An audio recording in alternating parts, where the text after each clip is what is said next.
years ago. So he said, you were a lot younger back then. He didn't say he was. He said, I was. But I appreciate him. And so I told him, I said, just give your testimony. Tell about the work out in South Dakota. And I just feel like he'll be a blessing and a great time to hear good testimony. I think we need that. So, preacher, it's all yours. Yes, sir. Amen. I don't know if he told you or not, I'm blind. And that was where the joke come from about me saying he looks so good. I'd never tell a man that anyway. I've never saw a good-looking man in my life. And I really appreciate you having us. We're kind of explaining why we're back. We had a grandbaby that was born in October of last year, which had been our second one. They live in Tennessee. And then our other grandbaby was born a week ago today, and that was in North Carolina. So we left on the 27th of December. Originally, it was going to be the 28th of December, and a snowstorm came through, and it was going to be held up where we was going to be traveling. So we just got out a day early so we wouldn't have to be plowing through snow. And so we got back, surprised them in Tennessee, got to see our new grandbaby there, spend a week with them. Then came across the mountains, and our other grandbaby was born, so we get to spend some time with them. So we got 3 granddaughters. So I'm AKA Happy, and my wife is AKA Gammy. And so we're known as Happy Gammy or Gammy Happy. And so I can't think of any other thing to be called by my grandkids besides Happy. And again, my name is Steve Aldridge. My wife is Erin, and we got my mom with me, a.k.a. Mama. And so, but we have been married for 28 years. I usually tell everybody 56, so, divide it by 2, that would be 28. But for 28 years now, I grew up in church. I made a profession so we could get married. I'm going to try to give you my testimony. Preacher's like, you need to be saved for me to marry you. You want to say this prayer? And I'm like, well, why not? I want to get married. So Lord was nowhere in that stuff.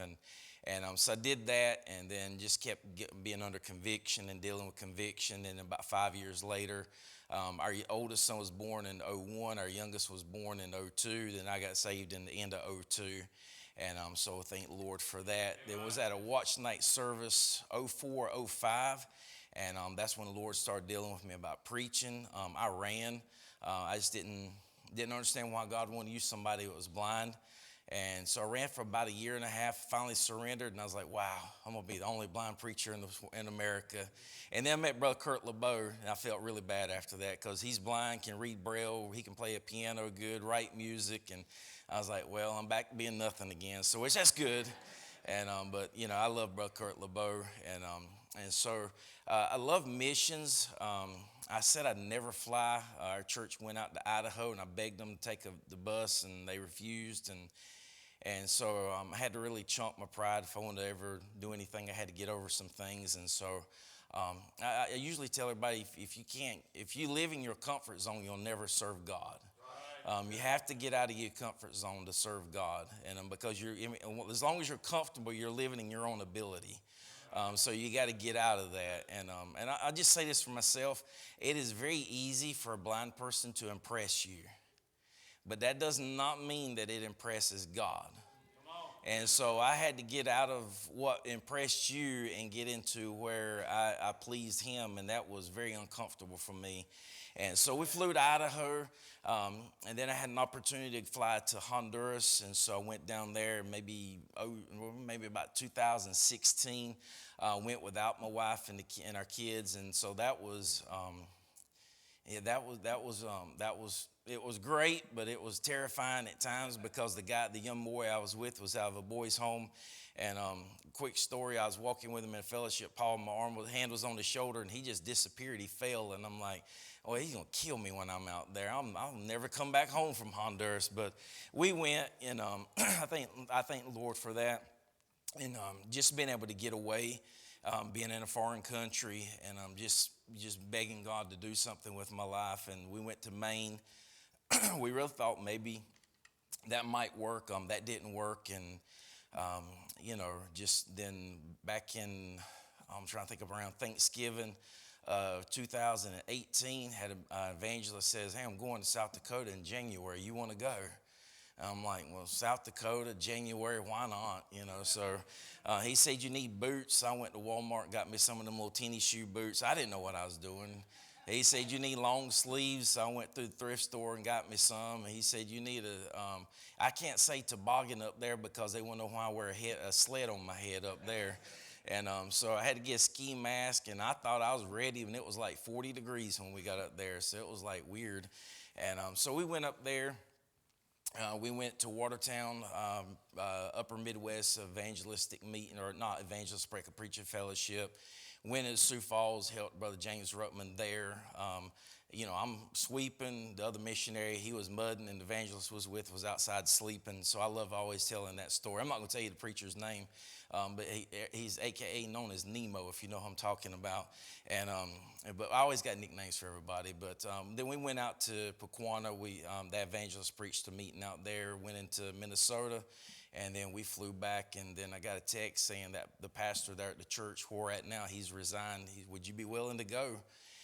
And I was like, well, absolutely. And so I went and texted him. My wife works from home, so I went and told her, I said, hey, guess what? I'm going to South Dakota. And so that was in 19. I'm trying to think of all my past as well. We got affiliated with Walters Grove through Carolina Bible College. That's where I went to when after I got called to preach. Degrees, they're just like a thermostat or a thermometer. They all have them. So I mean, I don't know how much weight they hold to it. And but I did go there. Got to meet a lot of people. That's where I met those from Walters Grove, and Lord led us up there about 2011, I think, somewhere around 2011, 2012. So we've been there 14, 15, something like that years. Maybe, I can't remember, maybe longer, I can't remember, somewhere around there. After a while, when you get 52, some things you just forget. And, but, back at South Dakota, so, we was trying to get up to South Dakota in 2019. It didn't work out. So they asked if we'd start FaceTime. And when the pastor resigned, the church kind of, they've never openly told me. I don't find it in documents, but I've heard that they've actually voted to just go ahead and shut down because there's only like 8 of them there. A missionary begged them not to because it was meeting in the community building. Been done wrong. I mean, when they first got started, that preacher walked out, and then when they finally got another one that was a pastor, it was 2 years and done. And so really they was just heartbroken. They just felt defeated. And so a missionary is like, would you please stay open? I'll come on Thursdays. And then after we got in contact, we started doing FaceTime on Wednesday nights. This was before COVID. We actually made that stuff really cool as far as the video services. That's why I tell everybody we started doing it. So from Norwood, North Carolina, originally where I'm from, we started going through books of the Bible and different things, preaching to them from our house, and we did that all the way up until May of 20.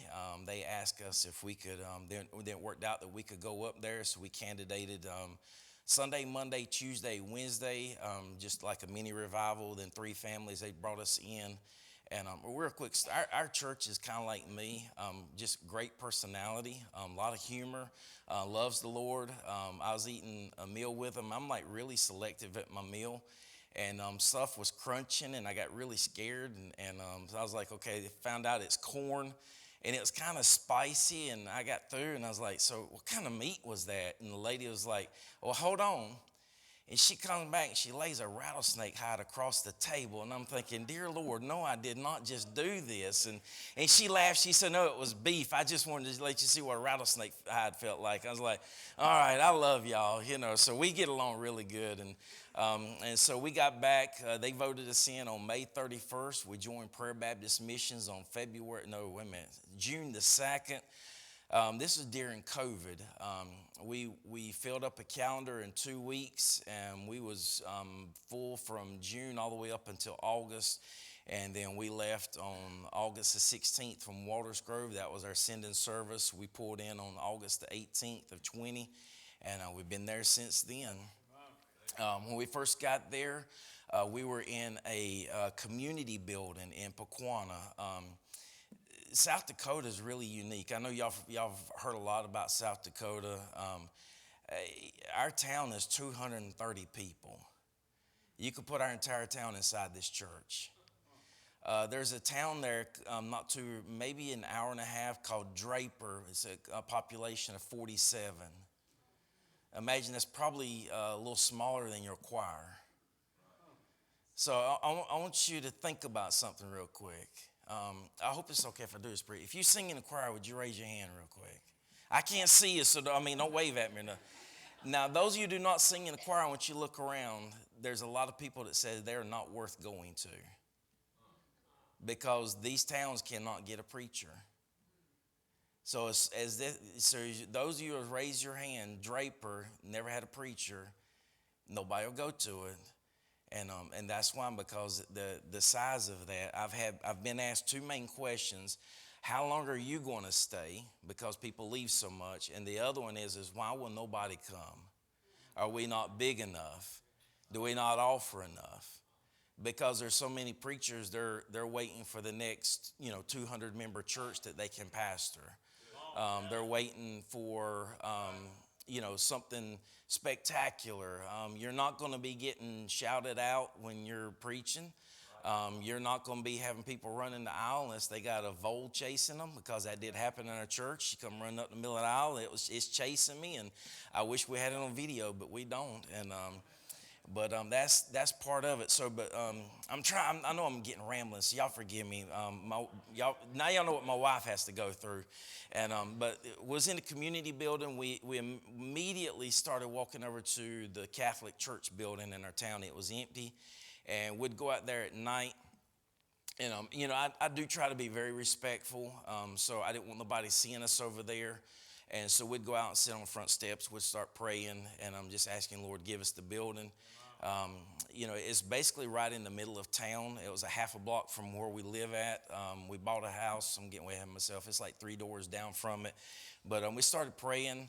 I posted something on Facebook, and there was a missionary from Montana messaged me. He said, you might want to contact the diocese, he said, that before it gets gone and you not know it. So I reached out to the diocese in Sioux Falls, was talking to them, and they said, you might want to call the priest over there.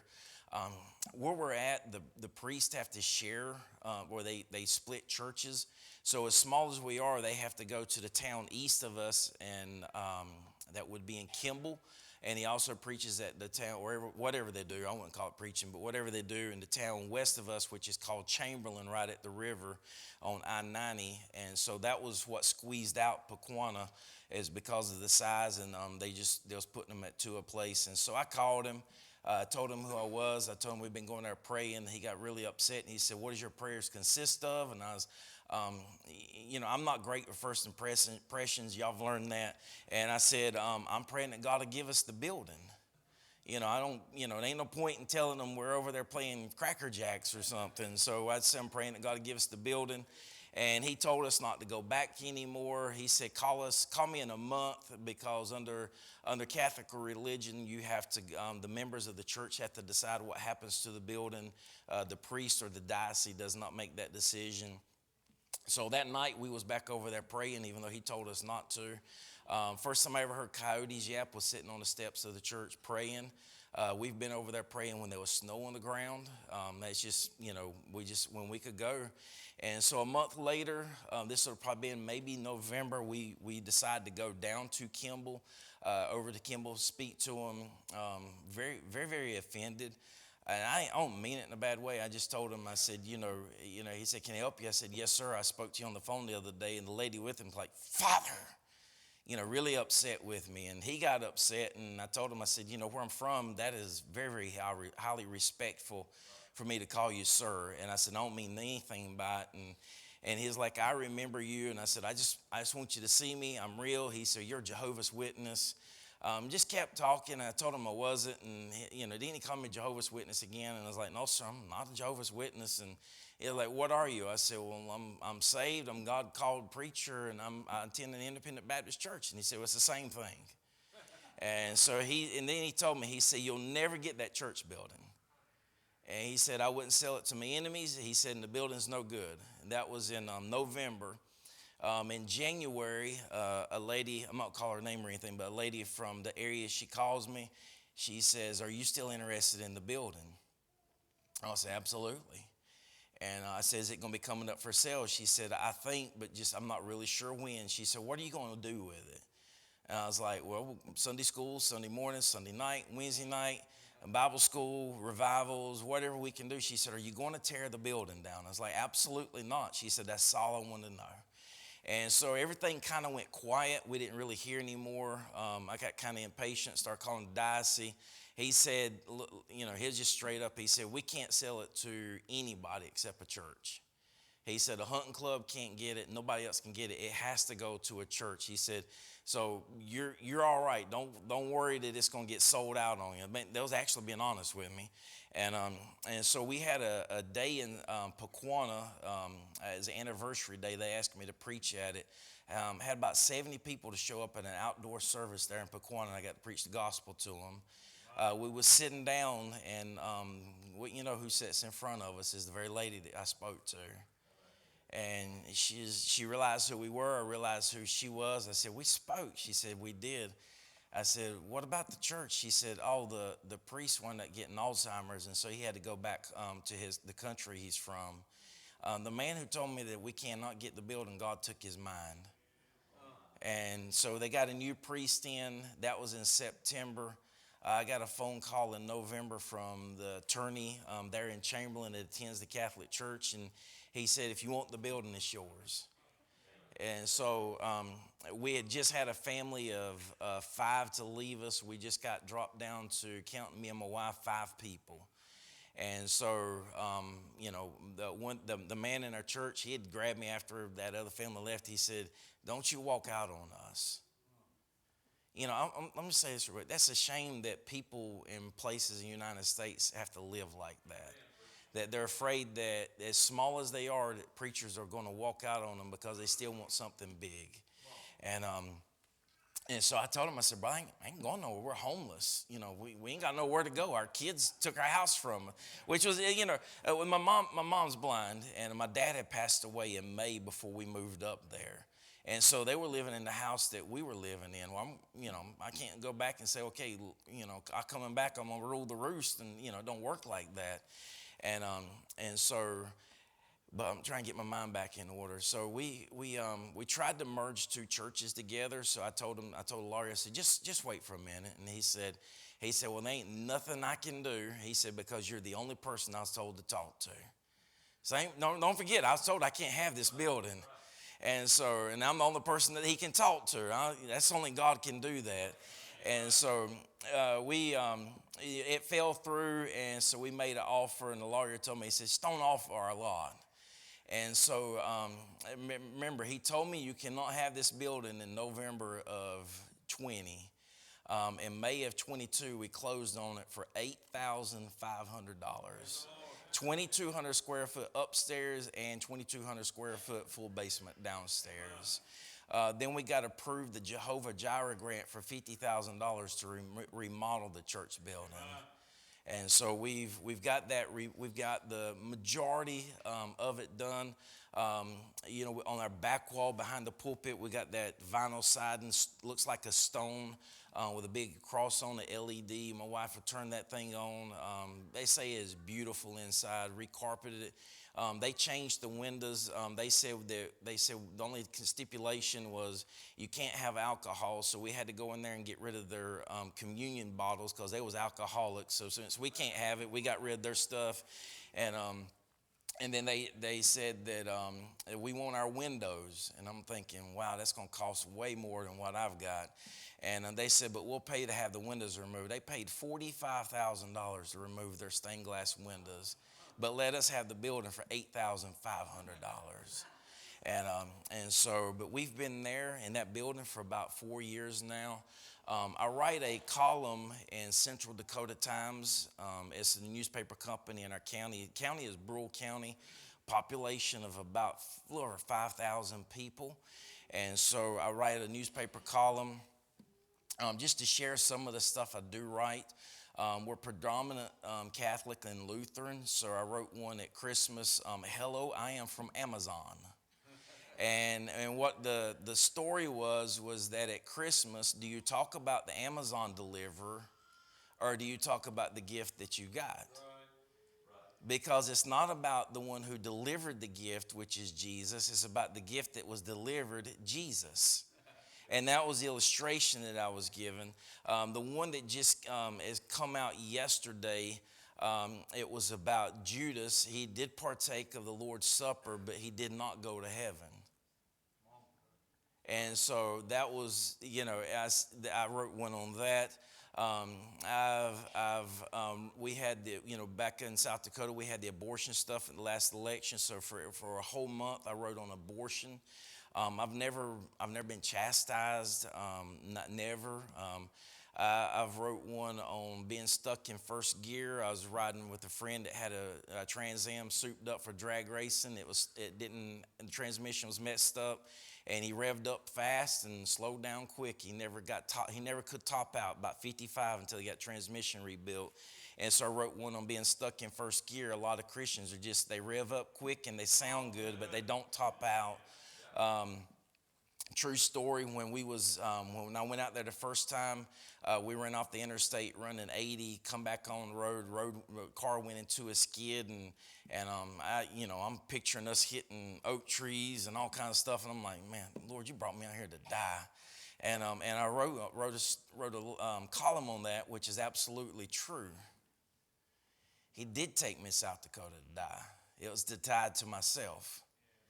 And so, just different things like that. I'll tell humorous stories about our kids, tell stories about our church, and then I always attach a biblical theme to it. We were in the county west of us. That newspaper company shut down. It's called Lyman County Herald. Central Dakota Times is now over in Lyman County.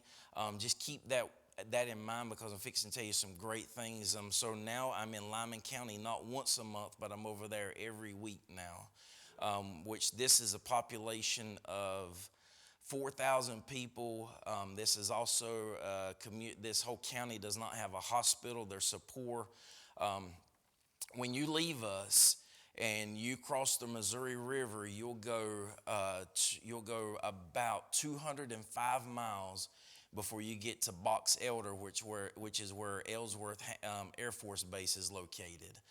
Brother Benji always tells a story. He said there's a sign at Box Elder. It says McDonald's 205 miles, which is in Chamberlain, right there beside of us, the one I had mentioned to you. And during that whole stretch, there's no gospel.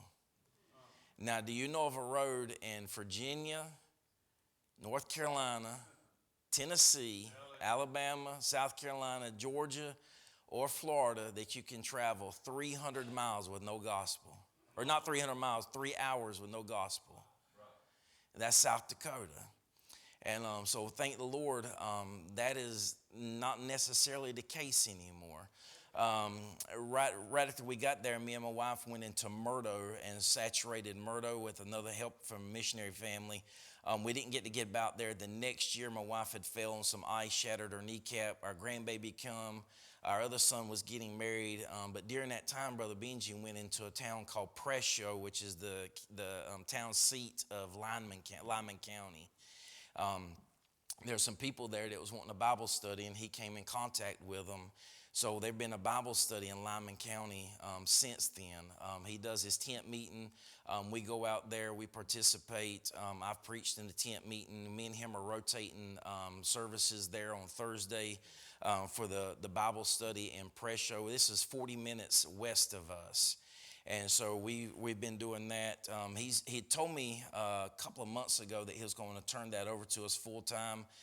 This is before what your pastor had mentioned. I'm trying to be really careful not to say much about it, but he said that he drives about an hour and a half. He picks me up and then we ride out there. He said I can do some towns closer to me. He said you're excited about this area. He said I'm gonna turn it over to you. And so that was going to be us. It's a lady and her daughter. They do visit our church once in a while, but we do go out there on Thursday nights. So we do Sunday morning, we do Sunday school Sunday morning, Sunday night, Wednesday night. write the column weekly, and we do a Bible study and prayer show on Thursday. I've been really praying about that whole area and going further. I've been, especially from Wall toward us. I really didn't want to go on the other side of Wall. Wall is 2 hours from us. I had a preacher at our church back at Thanksgiving, and I asked him, I was telling him what was fixing to start trying to do, and he said, well, I know a lady in Philip. And so he got me in contact with her, so we've been texting, and she's Jamaican. She used to go to this preacher's church before she went back to Philip, and she was like, you're willing to come out here? And I was like, absolutely. And she asked me, she said, how far is that? It was like 2 hours. And she was like, God bless you. And she said, it's horrible out here. It's horrible. I asked her, I said, do you have any churches? She named a few, and she said, and another one, I don't know what they are. And again, that's the area out there. So when we get back to South Dakota, we're going to try to ride out to Philip and meet her, and then we're going to get another Bible study started up out there. Originally, Brother Benji was going to start, I've already talked to him, he was going to start trying to help us with that, but ever what happens, we're still good. She can't do it Tuesday, Wednesday, Thursday, so Lord willing, we might try to put that on Mondays. And so we'll be traveling, Lord willing, out there on Mondays doing a Bible study out there. She was already doing a Bible study with about 3, 4, or 5 other ladies, just herself. The lady in press show, she asked her church, she said, well, y'all do a Bible study? And they said, no. We'll teach you our denomination, but we will not teach you the Bible. And so that's America. Yeah, that's right. And that's our area. And we choose not to neglect our area. And so we're going to be reaching those. Some things to help us pray about. Coyote Times is in Philip. They refused to let me be able to put my column in there 3 years ago, well, 3 or 4. I think I've been writing the column for 4.5 years now. So it was about 4 years ago. They said if you had a church out here, we might let you. So I'm only contacting them after we get affiliated out there and just remind them, you did tell me this. Can you start running my column? So I'm going to see what happens. But, they reach Murdo and all that kind of stuff. The population of the county where Philip is 1,600 people. The town of Philip is 700. The town of Presho is about 550. So all small towns out there. So that's why I say nobody is willing to go, because you're never, listen to me, if somebody goes to those towns, you'll never run 100. You'll never run probably 50. If you do, thank God for it. But most people, they don't want to go around and talk, rub shoulders with the brass and all of that with the fancy preachers. How's your church doing? Oh, we're doing good. We got 7. How's your church doing? We had 250 there, 12 saved, 14, every what it is. And people feel humiliated to even tell that. We got up to 20 people, and we lost 11 within a span of about 4 months. A family of 6 quit God, and a family of 5 moved to Nebraska because of work. Had a family to move to, Alaska, about close, but to Alaska. So, we lost 13 people in total. We've gained a couple, but we do more now than we've ever done before. Just at our church, we sent 30 pounds, just this year we sent 30 pounds of clothes, school supplies, and some toys to an orphanage in Africa. And this was the first time I was able to give the kids there any Christmas gifts.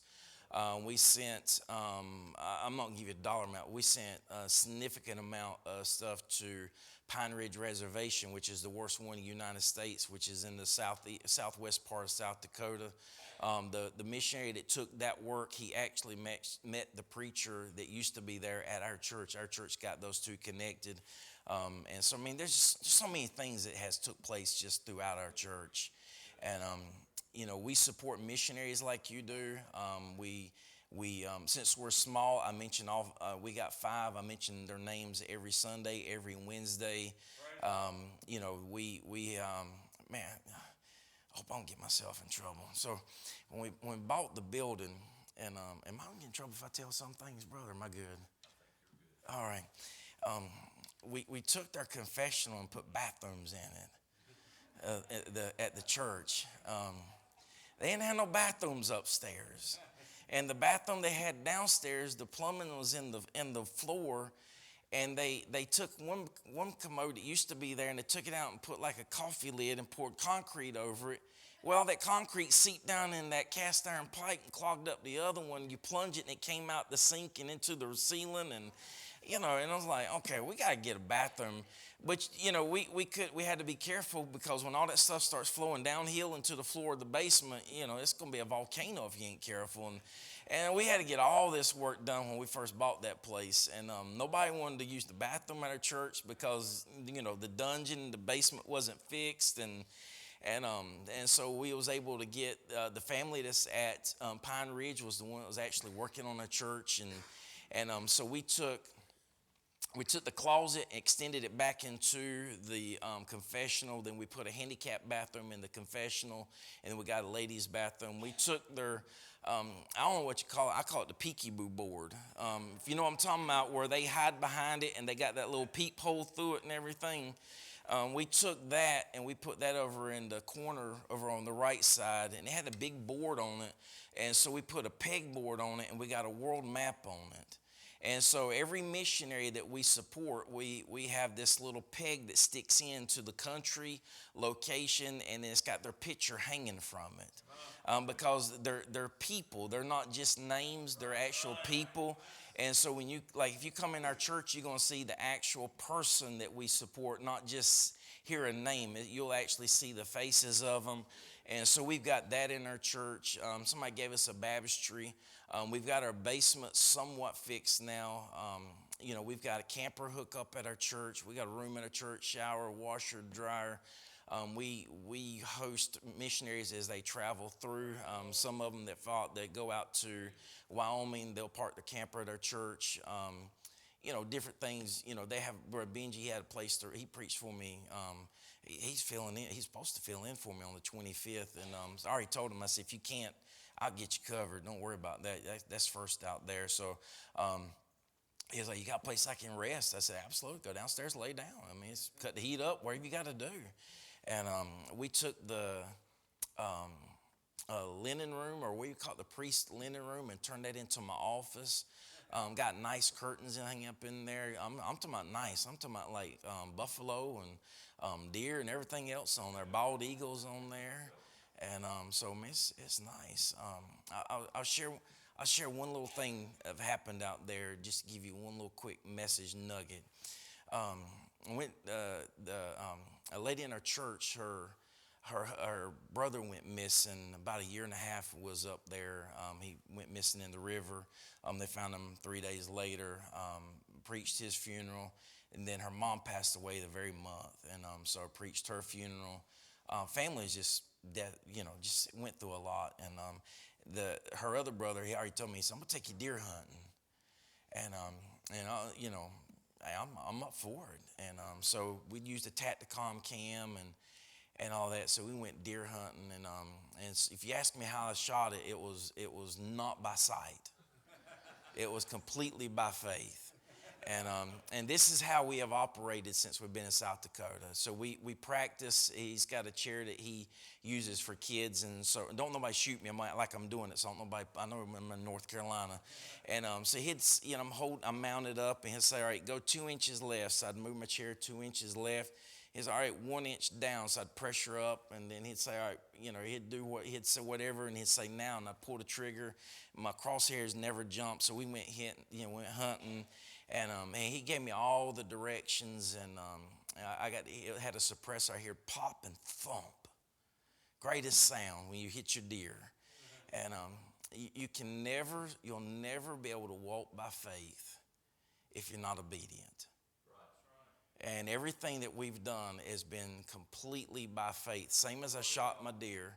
It's not that I was able to see to do it. It was that someone told me what I needed to do, and I was obedient to that I heard, and I was able to get that accomplished. And I'm just saying, you can do the same in your own personal life. You can accomplish so much if you get out of your comfort zone and you start walking by faith, not by sight. And we've bought a house 3 doors down from our church. We had to completely gut it. Some men from a church in Sioux Falls has been helping us do that, so we don't have to pay for any of that stuff. We're trying to do it debt free, so because our church only gives us like a real just for a rent, and that's all they're able to do. So I want to generate that into income, so that we've got a place to stay. Hopefully, we're debt free when we're able to do it. And then, we're fixing to have to upgrade our vehicle because we'll be traveling 2 hours. I'm praying we'll be able to do this weekly, traveling out to fill up 2 hour. It's a 2 hour drive out there. It's in mountain time, so it only takes us an hour to get there because we're saving an hour, but it's a 3 hour drive back. And so we won't be getting home until like 11:30, 12 o'clock every night that we're out there. And so it's just me and my wife. And if you would, me and Brother Benji was already trying to figure out how to get all this stuff working together. And but I told him, I said, I'm excited for you. And but we're, that's just us. That's what we do. I preach services just like anybody else. Open your Bible, get a man to read in our church the scripture, and I outline it, literate it. I'm a nut about stuff like that, and I preach through books so I can ground them doctrinally in scripture. Amen. And just last year we gave out 100 Bibles. In our rural area, we gave out over 400 John and Romans. I couldn't tell you how many coloring books we gave out. We had backpacks with gospel in it. Kids come up and they was like, "Yeah, backpack?" Oh, absolutely. We already had a track in it, and John and Roman, they said, "Can I have a Bible too?" I said, "Absolutely. You want 2 of them?" And these kids, and we set up there. Small towns, you have big days. We have American Creek Island Day, or something like American Island Day.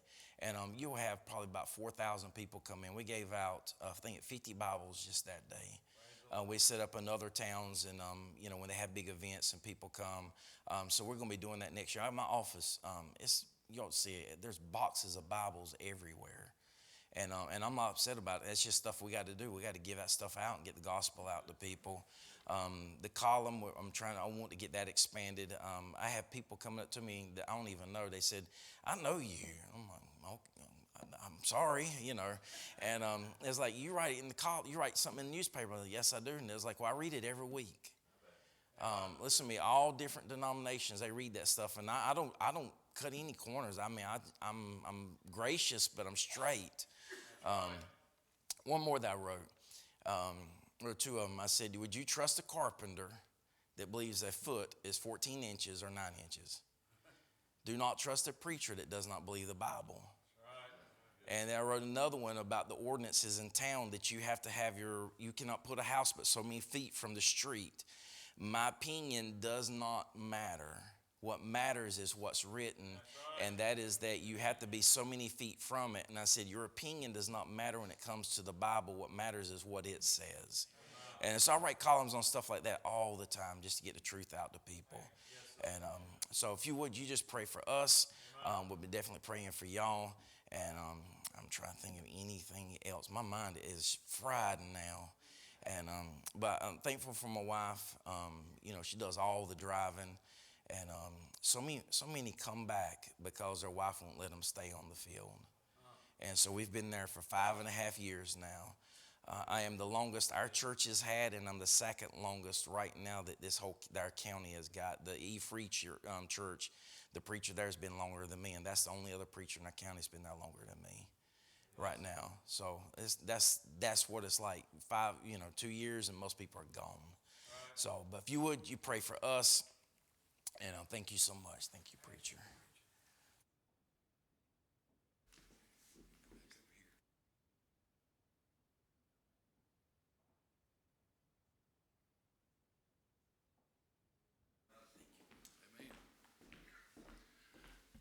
Well, I'll say this. Anybody got any excuses of why we can't do more? I was thinking about this, to go and do all the Bible studies and driving. You'd say, well, why would he do that? Because he believes the Lord's coming back. I mean, it's amazing what all we would do if we believed what we say we believe. And we would have more Bible studies, and we would have more bus routes, and we would have more missionaries. We would do more for the cause of Christ. And just what he said, you can go all across the country and you look at places and you say, well, you know, this town's got 37, this one's got 200. And people say, well, you know, a lot of missionaries are saying, well, let's go to the big cities because you have more of a chance to impact more people. I don't disagree with that necessarily, if that's where God calls you. But I also know this, that the towns with 37 need a gospel witness, and the town with 200 needs a gospel witness. And so our job is not to pick and choose where we go, it's find out where God wants us. And so I appreciate that, and I want to do more. I believe this, that our church wants to do more, and that's why I wanted him to give his testimony and speak this evening, so that you can see that we all are in this thing together. We're partners, and as he and Brother Bowden were partnering together, and these other men. And it's sad, I'll echo this. I obviously don't know as much as he does, but as I talk to missionaries, again, many of them come off the field because it's not what they thought it was, right? And then you have this bad taste in their mouth, thinking, well, here's another guy coming out here for 2 years or 1 year, 6 months, and then they're gone. And so we ought to be praying for these men and their families, that God would keep them on the field, because the next guy, and he'll tell you this, it's difficult for the next guy because they're judging him off the one that just left. And so we need your prayers with that. So I think our goal this year is take on at least 12 missionaries this early in January, so I think it'd be good